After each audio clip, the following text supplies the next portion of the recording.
Believe it or not, this restaurant is ours and it's meant for my oldest son and his wife. If you don't like it, then get a divorce. Yelled my husband in a fit of rage. Following him, my husband's brother, now called Mike, made his arrogant claim. I'm part of this family too, you know. Surely I deserve some part in the restaurant. Not to be left out, Mike's wife Karen also berated me. You don't deserve to run such a fine establishment. Get out already. I felt a surge of anger within me. I couldn't care less about what happened to these people. I decided there and then to put them in their place once and for all. The first order of business to correct their misguided notions. I can't help but smirk at the thought of the look on their faces when they find out the truth. My name is Natalie Farrell. At 35, I'm running a sushi restaurant. I have many regular customers and thankfully the business is doing well. The shop was originally started by my grandparents. Both of my parents passed away from illness when I was young, so my grandparents became my guardians. As I helped out in the shop, I became interested in becoming a sushi chef and taking over the shop. After graduating from the culinary school, I started working in the restaurant immediately.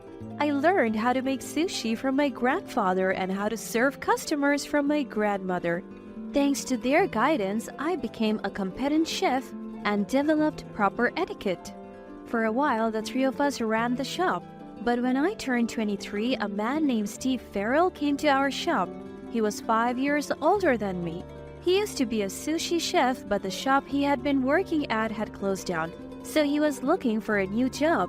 My grandparents were considering retirement due to their old age. They had mentioned that they wanted one more employee, so we decided to hire him. His skills were undeniable, and he quickly became a valuable asset. I learned a lot from him, and we eventually grew close and got married when I was 25. My grandparents thought Steve was a reliable and honest man and they felt secure with him. Our married life went well, and after my grandparents retired, we continued to run the shop together, supporting each other. However, when I was 31, my grandmother passed away from an illness. The following year, my grandfather also passed away. Since then, my husband's attitude started to change gradually. When I was in the kitchen, he would become grumpy and started saying things like, You should focus on serving the customers. I want to hone my sushi making skills, so I want to be in the kitchen as much as possible. Since he was so passionate about sushi, I understood and began to take over more of the serving duties. However, the real reason behind my husband's change of attitude was something different. About half a year later, I overheard him saying something on the phone. Natalie is a woman, right? I don't like the fact that she's a sushi chef. I was very sad. I was shocked to learn that my loving husband thought this way about me. Sushi is a traditional dish and there is a strong tradition of male dominance in this field. Therefore, the number of female sushi chefs is low. However, this attitude is starting to change and there are more restaurants accepting female chefs. And I believe I am able to provide sushi that satisfies our customers. I wish he wouldn't dislike me just because I'm a woman.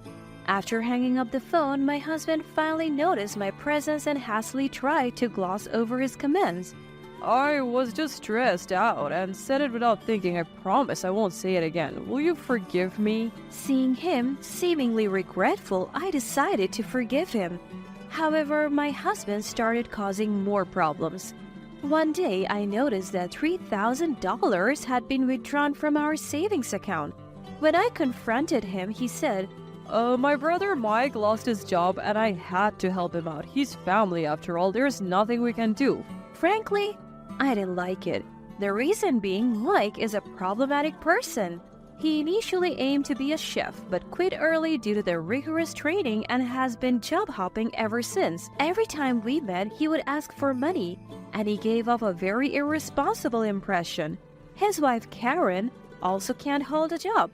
Despite this, she always had an aggressive attitude towards me, saying things like, "You must be so tired from working all the time. I'm a housewife, so I enjoy my free life." I wondered if there was any need to support these people with hundreds of thousands of dollars. They're adults and they're healthy. I wish they could figure it out for themselves. Our restaurant was profitable, but our savings were steadily decreasing. At first, when I pointed out to him that he was giving too much, he seemed to reflect on his behavior and said, "Sorry." But later on he said, Natalie, you're the one managing our savings and household budget, right? You should just manage it better. and refused to listen to my advice. The situation with my husband was getting worse, and I was starting to worry seriously about our future savings. I briefly considered divorce, but eventually decided against it. Steve is an excellent craftsman, and without him, our restaurant would suffer. Besides, Steve has always been a responsible person. I clung to this thin hope that he would pull himself together someday. Later, I would realize how naive this thought was. Years have passed since my grandparents passed away, and we arrive at the present day. At this point, an event occurred that I could no longer tolerate. On our restaurant's day off, while I was doing the laundry at home, the doorbell rang. When I opened the door, there stood Mike and Karen. Hey, from today on, I can eat sushi every day now, right? Lucky me. Their words made no sense. As I was at a loss, Steve appeared and I demanded an explanation. Casually, he said, They will be living with us for a while from today on.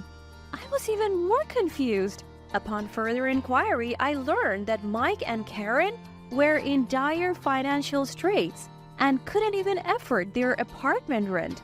Upon learning this, Steve had taken it upon himself to allow them to stay with us for a while. What's more, neither Mike nor Karen were working, so we were expected to cover their living expenses as well. I told Steve, "Don't make decisions like that without discussing with me first." But he shrugged it off, saying, They're our family, so it doesn't matter. and so their cohabitation began forcibly. Needless to say, my stress levels skyrocketed. Not only this, but Steve took Mike and Karen to our restaurant and allowed them to eat expensive sushi for free. They ate up sushi without a care in the world, chattering and making noise. Steve even announced in front of our other customers, I'll treat my brother and Karen. even our regular customers seemed to find this odd. One of our regulars, a man named Tucker, frowned and warned Steve. Steve, it's not right to let them eat for free just because they're your family. It will affect the restaurant's business, won't it?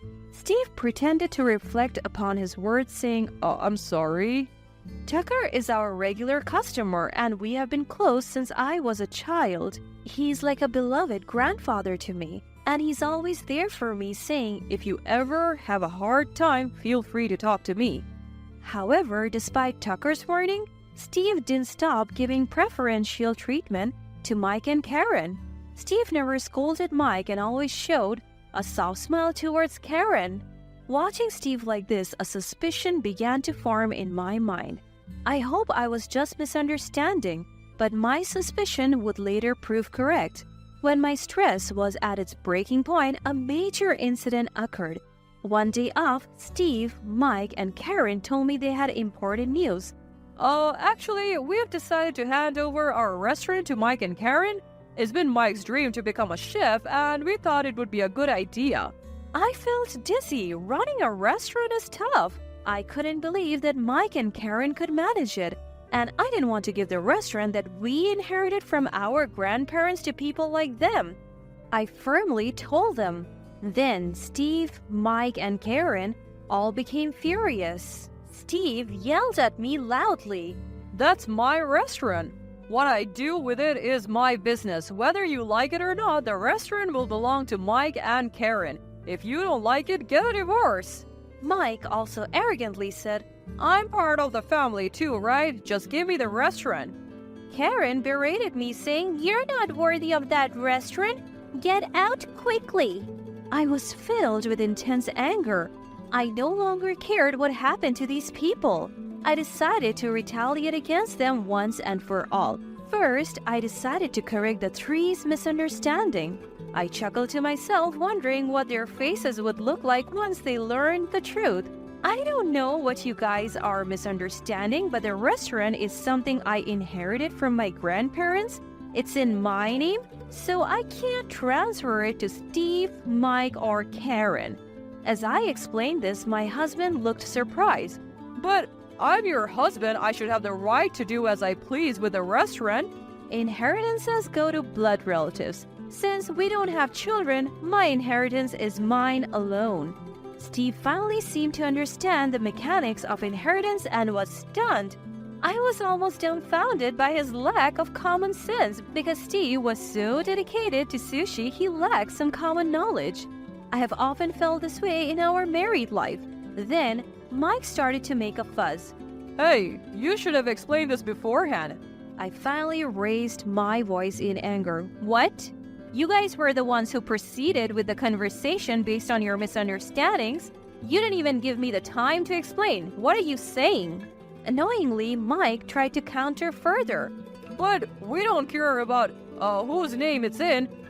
We can run the restaurant on our own. You're no longer needed, so get out. I really decided to leave if I stayed here any longer. I thought I might explode with anger. I packed only the essentials, said goodbye, and stormed out of the house. After leaving the house, I initially stayed in a cheap business hotel. There, I strategized about what to do next. I had no desire to make amends with Steve. I had finally realized that the kind Steve was nowhere to be found. I don't know if that was his true nature or if something had twisted his personality. But suddenly, I felt foolish for trusting such a horrible man. I wanted to punish him. I also wanted Mike and Karen to leave my house. I wondered how I could drive them out. After thinking about it, I made various calls and formally launched a revenge plan. I also went out for a bit, and after about a week, my preparations were complete. So I returned home. Seeing me, Steve and the couple looked triumphant. Steve smirked and looked at me. Hey, finally reflecting and came back, huh? But returning in just a week, you lack resolve. Hearing this, the couple laughed heartily. Suppressing my anger, I showed them several photos. They were stunned at that moment, but Steve and Karen's faces turned pale. Meanwhile, Mike asked in confusion, What are these photos? These are photos proving Steve and Karen's affair, I declared in a cold tone. The photo showed Steve and Karen walking arm in arm, appearing to enjoy themselves. The other photos also captured their intimate moments. Mike finally seemed to understand the situation and began to blush in anger. Hey, what is this? You have betrayed me with an affair? Mike's anger was fierce. However, Steve didn't apologize but instead doubled down. Shut up. It can't be helped. I fell in love. You were wandering around outside and I happened to go out with Karen. Karen also began making pitiful excuses. It's your fault for not working. Compared to that, Steve is a respectable artisan. It's clear who I would choose. Karen hasn't been working either, and Steve, who's having an affair, is not someone trustworthy at all. I was beyond angry and more disgusted. The three of them had started a low-level argument, and it seemed like it was spiraling out of control. Somehow, I managed to calm them down despite the frustration bubbling within me. Once he had calmed down a bit, my husband glared at me. How did you get these photos? You've been following us? No, I replied. I hired a detective to gather evidence of your affair. That's how I got these pictures. So that's why I had been visiting a detective agency. My husband ranted. Hiring a detective is coward. But the real coward was my adulterous husband. Well, it's unlikely he would understand that. Then Mike asked a question. How did you realize my brother was having an affair? You must have suspected something to hire a detective. I let out a chuckle. Of course, I could tell we are married after all. I noticed right away how excessively sweet he was acting around Karen. The smile he had for her was completely different from the one he showed me or our customers. My husband was speechless. He must have thought he wouldn't get caught. In his shock, he revealed too much in front of my grandparents. How he had acted as innocent as a cat, how he had married me for my shop, how he didn't really love me, and so on. I looked at him coldly, my heart aching. Despite loving you so much, I was betrayed by you. I have endured a lot of pain. Do you understand how much I have suffered? Can you imagine how much you have made me worry? At my harsh words, my husband finally fell silent. He looked remorseful, but I had no intention of forgiving him. Steve and Karen were silent too, probably feeling awkward. Finally, there was some quiet, and I continued, I will be claiming damages from both Karen and Steve. Be prepared. At these words, Karen erupted, Wait, I have no money. How can you claim damages from someone like me? I cut off Karen's words. All you have to do is work and earn money. You can pay in installments. It's inconceivable to hurt someone and not make amends. Karen, looking shocked, could only manage a weak, okay, and then fell silent again. I took out the divorce papers I had already filled out and made my husband fill in the necessary parts. All I have to do now is submit these to the office, and I can say goodbye to the bothersome man. The matter of the affair was now more or less settled. However, there was still something left to be done by the three of them. I asked them, You didn't just cause me trouble, did you? The three of them looked clueless. They really didn't seem to understand, so I reluctantly explained, You treated the customers of our shop poorly, right? I have been in regular contact with our regulars over the past week, and they all voiced their complaints. The main complaints were that despite the many mistakes, they never apologized, and they loudly insulted customers in the staff-only area. There was even a claim that Mike tried to steal change. When I told them about these complaints, their faces turned pale. Since you have caused so much trouble for our valued customers, I will have you apologize. I'm going to call our regulars now and have you apologize. I pulled out my phone and started making calls. First, I briefly explained the situation, and then my husband, Mike, and Karen apologized in that order. We repeated this process several times. All of our regulars were understandably angry at the three, so the apology took much longer than expected. I knew Tucker's address, so I had them go and apologize to him directly. When Tucker saw the three, he raised his voice. You were absolutely terrible. How dare you face people with that attitude? No matter how delicious your sushis are, I will never have them again. Then he looked at me and smiled kindly. Natalie, you should cut ties with these people. Even if Steve leaves, a more skilled artisan will come to your place. Yes, I am divorcing my husband too. Thank you for all your help. I'm truly grateful. Before carrying out this plan, I had also sought advice from Tucker, which had proven immensely helpful. I thanked him deeply. After leaving Tucker's house, I made sure to let Mike, Steve, and Karen know that I had reported all their misdeeds, including their infidelity, to our regulars. You three might want to continue working as chefs, but I don't think our regulars will be visiting your restaurants. If they tell others, those people probably won't either, I said, adding insult to injury. Even if the three didn't run a restaurant, the mental damage of their embarrassment being known to so many people would be significant. I told them to pack their things and get out immediately, which they did. After they were kicked out, they seemed to get into a heated argument about what to do next. They were making such a commotion in the street that the police were called and they were taken away. They were trouble to the end. The three didn't end up with criminal records, but they did split up and started living separately.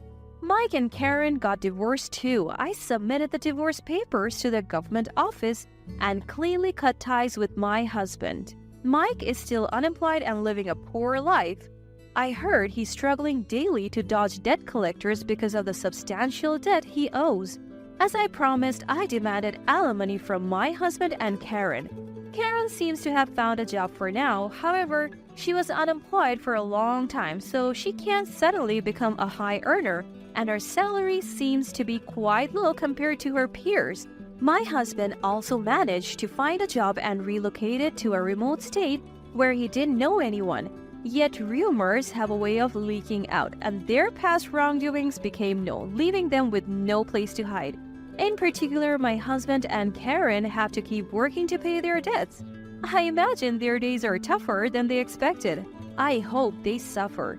Even after my husband left, the restaurant is doing well. My regulars who learned about the incident started coming to the restaurant more frequently to support me.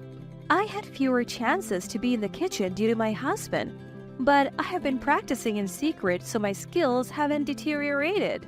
The enjoyable days have returned and I'm living a fulfilling life.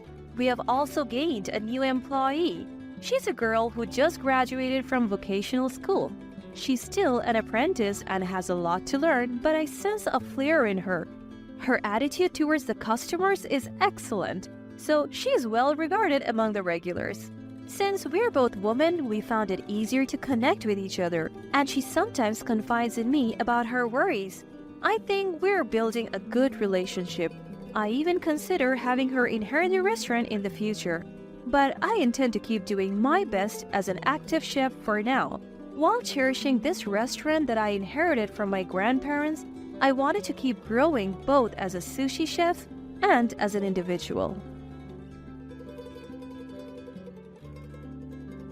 This isn't a place for a bottom-of-the-barrel person like you. Get lost.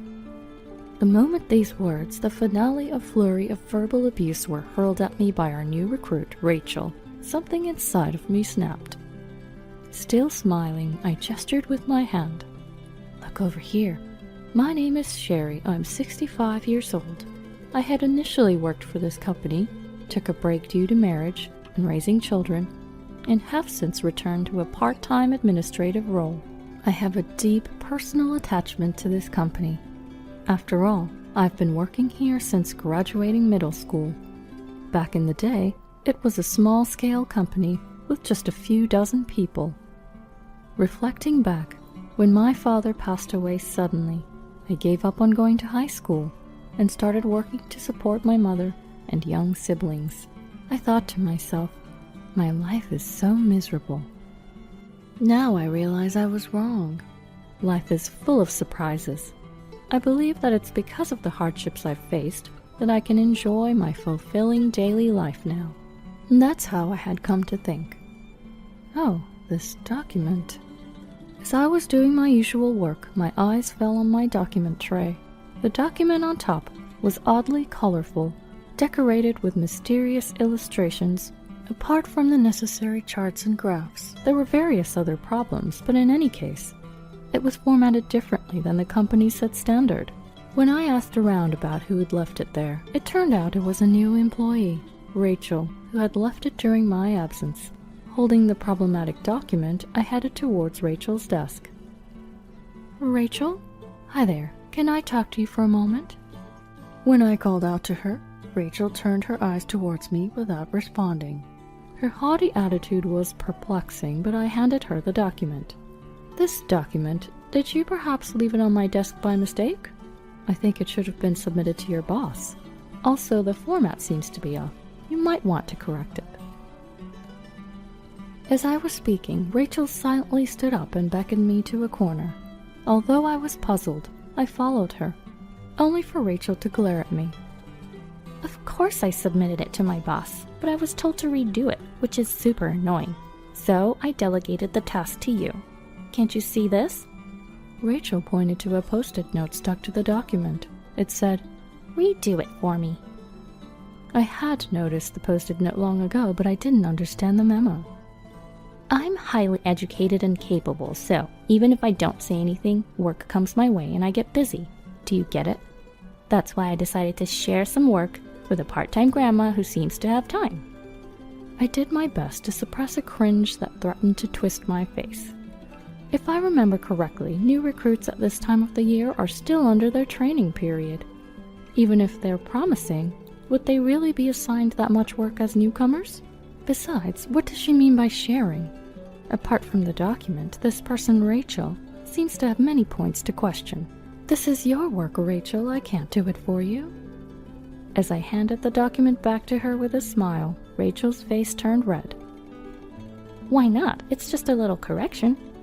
Correcting it is also part of your job and learning process. Even after I explained this, Rachel didn't seem convinced. Don't be so cheeky for a part-timer, do it. At first, Rachel spoke in a low voice, but her volume gradually increased, causing a stir around us. What are you doing? Eventually, the employee in charge of her training came over and reprimanded her, ending the matter there. Or so I thought. It turned out that I was the only one who thought so, as I seemed to have earned Rachel's resentment over the document issue. From then on, I was harassed by Rachel almost every day. It's unthinkable for someone as highly educated as me to be doing such menial work. She would push work onto me with bizarre confidence and pride, or make snide comments about my age and part-time status, like, "It's a blessing for a 65-year-old to be a part-timer in a big company like ours. It's hilarious how kind our company is to hire such an incapable old lady." Rachel has been so terrible.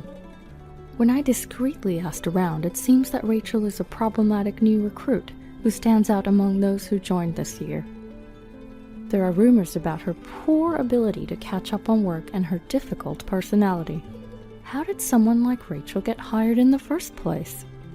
Rachel always flaunted her high education as if it were a mantra. I guess they equated educational background with competency. Our company assigns new employees to their departments based on their work ethic during the training phase. Most of the new hires work on my floor, so I naturally end up dealing with Rachel a lot during this period. The assessment phase lasts a month, so I only have to endure this for another 2 weeks. Oh, but what if she gets assigned to the same department as me? The dreadful thought made me inadvertently clutch my head. Despite her supervisor and other colleagues cautioning her, Rachel kept instigating confrontations with me. If we ended up in the same department, I would definitely be living in hell. She probably sees me as an easy target since she perceives me as a timid old lady. Unaware of my troubles, Rachel approached me again today. "Hey, what was that about just now?" She called out to me as I stepped out of the employee cafeteria. Huh? What? As I stared blankly at her, she dragged me away to a less crowded spot. Rachel turned to face me and blurted out, "You were talking to Ethan, weren't you?" I had indeed been chatting with a young male employee named Ethan in the cafeteria just now. I sighed inwardly. When someone complains to the mention of a person of the opposite sex, it's usually for a predictable reason. What's the matter with that? "Don't you dare make eyes at Ethan, you old hag. The way you touch him is disgusting." Indeed, while chatting casually, I had lightly patted his back, telling him to pull himself together. I was surprised she had noticed such a minute detail, but I was even more taken aback by her saying, "Are you serious about me hitting on him?" I couldn't help but chuckle. After all, I'm already 65, which Rachel likes to point out herself. "What are you laughing at? Are you making fun of me? Ethan, you know, is the heir to this company, not someone a hag like you can casually talk to." I must have inadvertently revealed my inner disbelief. Ethan is indeed popular among the female employees because of his good looks and personality. Our company has banned the custom of giving candy on Valentine's now, but I remember him taking home quite a lot of them in the past. Rachel is likely one of the many who admire, or maybe even have a crush on him. But it's absurd for her to be jealous of someone like me. Hey, enough already. A few of the younger employees who had noticed Rachel's loud voice gathered around us trying to intervene. "Mind your own business," she retorted, refusing to listen. To prevent them from incurring her wrath as I had, I smiled at the people around us and reassured them. "I'm okay." Rachel spat out a final insult. "A poor middle school graduate like you should just work quietly until you die. You're an eyesore." And then she quickly walked away. She really is the troublemaker everyone says she is. Sherry, are you okay? The employees who had tried to stop Rachel expressed their concern for me. Yes, thank you. After that incident, it seemed someone reported Rachel to her boss, and she was reprimanded. Since then, while she'd occasionally glare at me with great intensity, her confrontations with me considerably decreased, and I breathed a sigh of relief. Days passed and Rachel was assigned to the HR department. Why did she get assigned to HR? I wondered as peace returned to my work. Each department is important in its own right, but given Rachel's track record and personality, I simply couldn't picture her in HR. I know she had to turn in a copy of her university diploma, so I'm certain her educational background isn't a lie. But even with that thought, she couldn't even run a photocopy machine and still worked on documents in her own style, despite being corrected several times already. More importantly, her attitude towards her colleagues is awful. This was something I knew better than anyone else. I wondered how she could get by like this. Despite enduring numerous verbal abuses and harassments, I couldn't help but worry. While I was worried, I also didn't want to get involved with her anymore. I stretched out, savoring the peace that had returned. 2 months later, I was in the changing room, switching from my regular work clothes to a suit, catching my breath. Dressing differently made me feel more focused. I quickly checked my appearance in the mirror and murmured to myself, "Today there's going to be a lecture-based training session at the company, and I was one of the attendees." When I arrived at the venue, some employees were still preparing the projector and arranging the desks. I should help out since I'm already here, I thought in my mind as I approached a person on the stage. As the person turned to my voice, they expressed surprise. "Wait, Sherry, what are you doing here?" I deeply regretted my mistake in choosing who to approach. Of all people, it was Rachel, the troublemaker. She put her hands on her hips, looked down at me from the stage, and snorted. "There's a training session here today. What does an old part-timer like you need?" As always, she was unpleasant. I kept my smile and responded, "Yes, I'm here to attend the session too." Rachel snorted. "Hold on, today's the final day of training for us new hires. Why would a part-timer like you attend? Oh, I see. You're an old lady who needs to refresh her memory from time to time, so things don't slip your mind." Putting aside her sarcasm, Rachel was right. Today was indeed the final day of training for the new hires. Our company's training for new employees lasts exactly 3 months.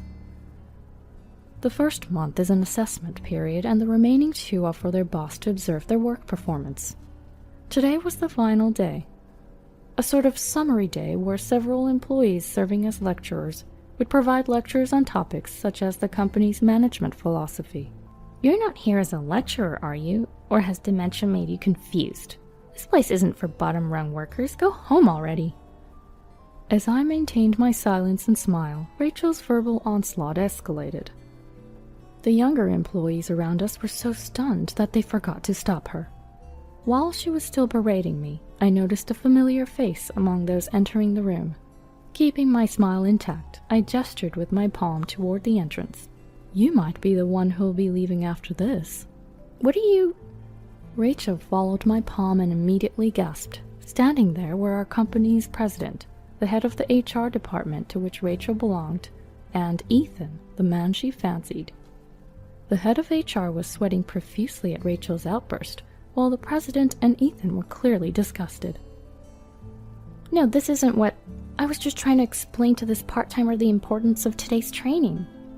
Rachel, finally realizing the gravity of the situation, began to stammer out excuses. No one was coming to her aid.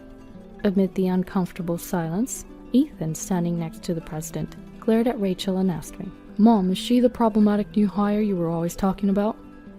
When I answered, "Yes," Rachel let out a shriek as if her throat had been constricted. "So you're Ethan's mom? Then are you the president's wife?" Back when I was young and working for this company, I was introduced to the former president's son and ended up marrying him. My husband is now the president of this company. Not only Rachel, but also the other younger employees were displaying expressions of surprise. "Why didn't anyone tell me?"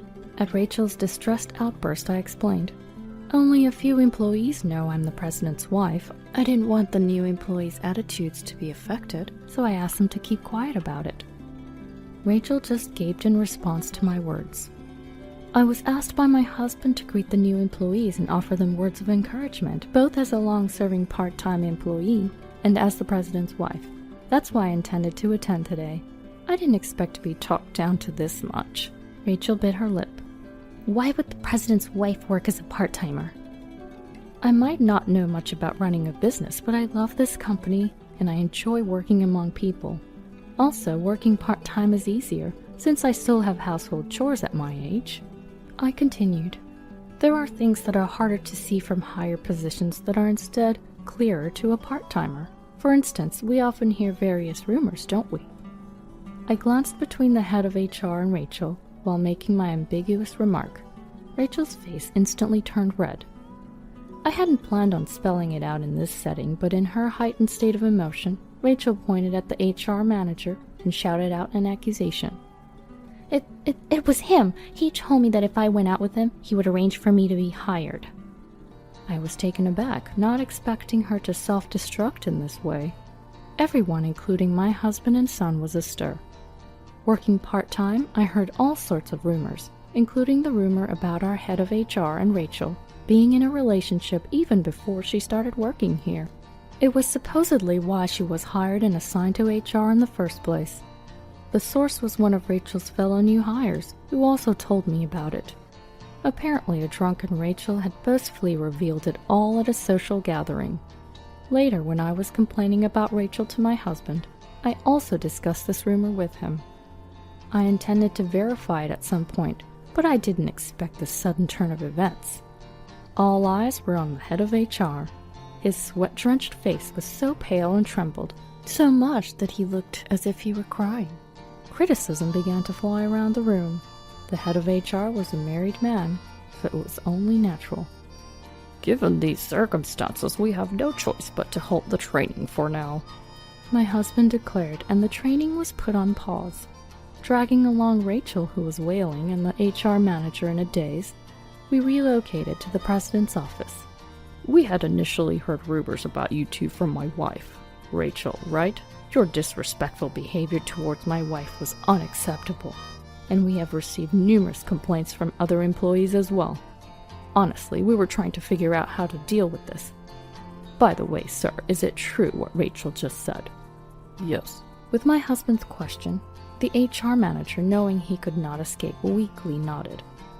Rachel had difficulty in landing a job despite her education, because her character was seen through.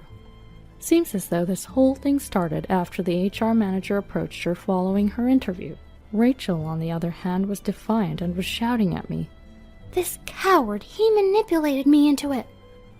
She seemed to be referring to when she exposed her relationship with the HR manager, and from her demeanor, she didn't seem remorseful at all. Your way of joining the company is far more cowardly.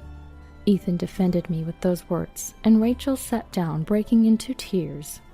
I approached Rachel and said, Rachel, you were allowed to join the company in exchange for engaging in an inappropriate relationship with a married HR manager. That alone is considerably wrong as a person. Be ashamed of yourself. Correct your actions. Otherwise, I believe you'll lead a life filled with more regrets than now. I spoke to her as if admonishing, but Rachel just looked down, silent like a sulking child. Mom, I don't think it's worth saying anything to her. She's really done as a person. Upon hearing Ethan's sighing voice, Rachel's voice subtly shivered. Oh right, she had a one-sided crush on my son. These brief words may have hit her harder than anything I said. Now that we know it's a fact, we'll decide on your consequences later. Rachel, you can go home for today, and as for you, you stay and get back to work. With my husband's words, the HR manager and Rachel, both staggering, left the president's office. After watching their retreating figures, I never saw Rachel again. After a while, she resigned from the company. The HR manager was demoted and transferred to a different department, and was served with divorce papers by his wife.